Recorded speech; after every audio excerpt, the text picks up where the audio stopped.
acolo pe aeroport cu ceva avioane și văd polițaiul cum claxonează. Și dacă îmi trece timpul ăsta de wanted, se pune quest-ul sau nu?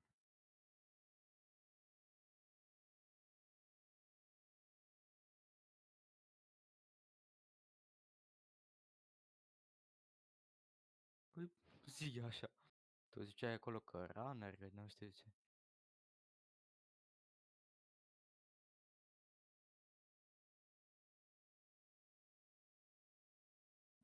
Păi bun, atunci am una.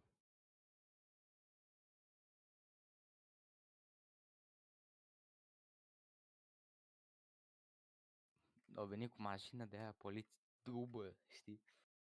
Cu 2 la oră vine. După mine. Văcanul. M-am uitat acum în spate și văd elicopterul după mine, ești nebun. Mă mai duc o tură pe Ciliada.